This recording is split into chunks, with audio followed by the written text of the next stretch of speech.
بسم اللہ الرحمن الرحیم۔ اگر کسی جگہ کوئی ظالم جابر قوم یا فرد، حاکم، بادشاہ اور حکمراں مسلمانوں کو ان کے دین کی وجہ سے ظلم و ستم کا نشانہ بنا رہے ہو اور جبر اور ظلم کی چکی میں پیس رہے ہو اور مسلمان ان کا مقابلہ کرنے کی طاقت نہ رکھتے ہوں، تو اس موقع پر یہ دو آیتیں کثرت سے پڑھنا چاہیے۔ یہ دو آیتیں ہیں، دو دعائیہ جملے ہیں، یا یہ وظیفہ ہے، بڑا مؤثر وظیفہ ہے، ان کا ورد کثرت سے کرنا چاہیے۔ اللہ تبارک و تعالی اس دعا کی برکت سے ظالموں اور جابروں سے نجات کا غیب سے سامان پیدا فرمائیں گے۔ یہ بڑی عجیب تاثیر رکھتی ہے۔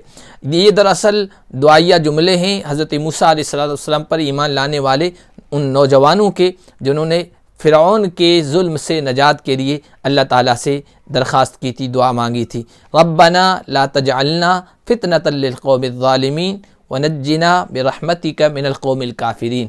اے پروردگار، ہمیں ظالم قوم کا تختہ مشق نہ بنا اور اپنے فضل اور رحمت کے صدقے کافروں اور ظالموں سے نجات عطا فرما۔